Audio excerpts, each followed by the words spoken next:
Shalom, salam sejahtera dalam Tuhan kita Yesus Kristus. Pada malam hari ini saya akan menyampaikan kepada kita sekalian tentang bertemu muka dengan Tuhan. Sekali lagi saya ulang, bertemu muka dengan Tuhan. Saudara-saudara yang diberkati oleh Yesus Kristus, di dalam Kejadian pasal yang ke-32 ayat 22 sampai ayat yang ke-32 di situ memberitahukannya kepada kita saudara-saudara. Hidup Kristen itu indah dan menyenangkan karena sebagai anak Tuhan kita dapat bertemu muka dengan Tuhan yang adalah Bapa kita yang baik. Saudara-saudara, Alkitab mencatat bahwa Tuhan berbicara dengan Musa berhadapan muka seperti seorang sahabat. Walaupun kita tidak mendapat kasih karunia untuk berjumpa secara fisik dengan Tuhan, tetapi di dalam iman kita dapat berjumpa dengan Tuhan setiap hari dalam persekutuan pribadi kita. Perjumpaan dengan Tuhan secara fisik maupun di dalam iman tidak ada bedanya.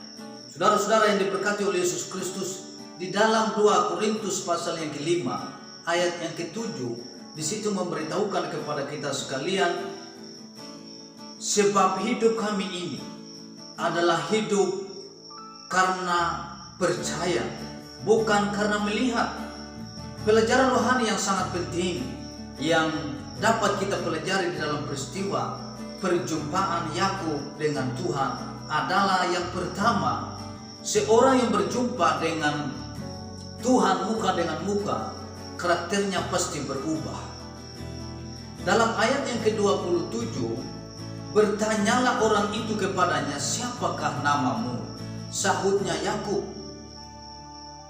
Lalu kata orang itu, namamu tidak akan disebut lagi Yakub, tetapi Israel, sebab engkau telah bergumul melawan Allah dan manusia dan engkau menang.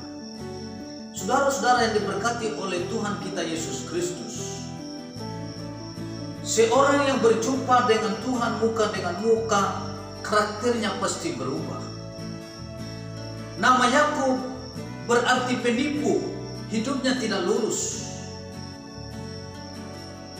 Setelah berjumpa dengan Tuhan, namanya diubah menjadi Israel, yang artinya tentara Tuhan. Setiap perjumpaan dengan Tuhan pasti menghasilkan perubahan pada karakter.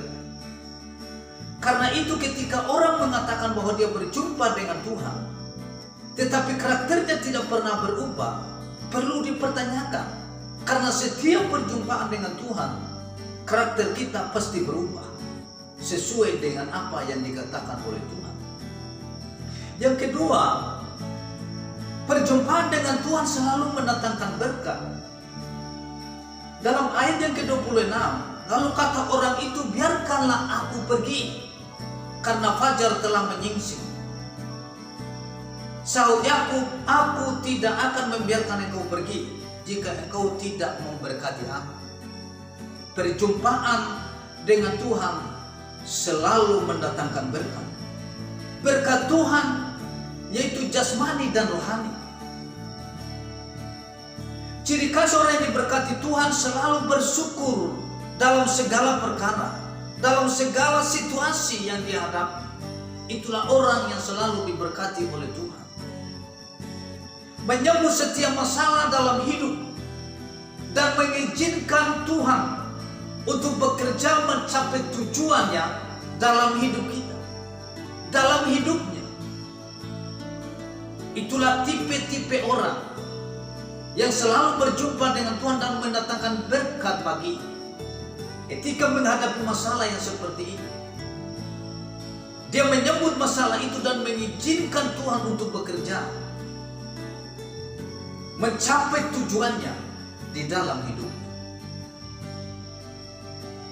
Saudara-saudara yang diberkati oleh Yesus Kristus, yang ketiga yang ingin saya sampaikan kepada kita, perjumpaan dengan Tuhan membuat kita menyadari kelemahan sendiri bisa menerima kelemahan orang lain. Sekali lagi saya ulang, perjumpaan dengan Tuhan membuat kita menyadari kelemahan sendiri dan bisa menerima kelemahan orang lain. Ayat yang ke-31 di situ memberitahukan kepada kita, lalu tampaklah kepadanya matahari terbit ketika ia telah melewati Peniel, dan Yakub pincang karena pangkal pahanya. Yakub bisa menerima kelemahan orang lain karena ia juga memiliki kekurangan. Seorang yang berbahagia adalah orang yang mau mengerti dan menerima kelemahan orang lain. Saudara-saudara yang diberkati oleh Tuhan kita Yesus Kristus, perjumpaan dengan Tuhan membuat kita selalu menyadari bahwa kita memiliki kelemahan. Dan kita menyadari bahwa kita memiliki kelemahan membuat kita bisa menerima orang lain yang memiliki kelemahan pula. Jadi karena itu kita tidak boleh menjadi orang yang sombong. Kita memiliki kelemahan tetapi kita tidak mau menerima orang punya kelemahan. Kita menyadari bahwa kita punya kelemahan sehingga kita bisa menerima orang lain yang memiliki kelemahan sama seperti kita. Itulah orang yang selalu berjumpa dengan Tuhan. Dan selanjutnya perjumpaan dengan Tuhan mendatangkan kesiapan untuk bertanggung jawab. Ayat yang ke-22, pada malam itu Yakub bangun dan ia membawa kedua istrinya, kedua budaknya perempuan dan ke-11 anaknya, dan menyeberang di tempat penyeberangan sungai Yabok. Sesudah ia menyeberang mereka, ia menyeberangkan juga segala miliknya. Saudara-saudara, perjumpaan Yakub dengan Tuhan menjadinya sia menanggung segala risiko untuk berjumpa dengan Esau dan kakaknya. Perjumpaan kita dengan Tuhan membuat kita berani menghadapi segala persoalan hidup, sebab kita yakin bersama dengan Tuhan segala perkara pasti dapat diatasi. Itulah orang yang mengalami perjumpaan dengan Tuhan.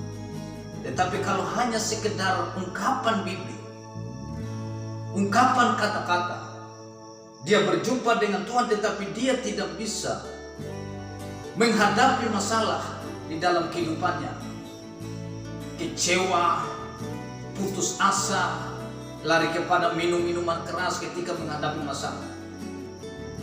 Ini hanya orang yang mengatakan berjumpa dengan Tuhan tetapi tidak memiliki Tuhan di dalam kehidupannya. Kenapa? Karena ketika dia mengalami masalah, bukannya dia berharap kepada Tuhan yang mempunyai hidup ini, tetapi dia lari kepada hal yang bersifat itu.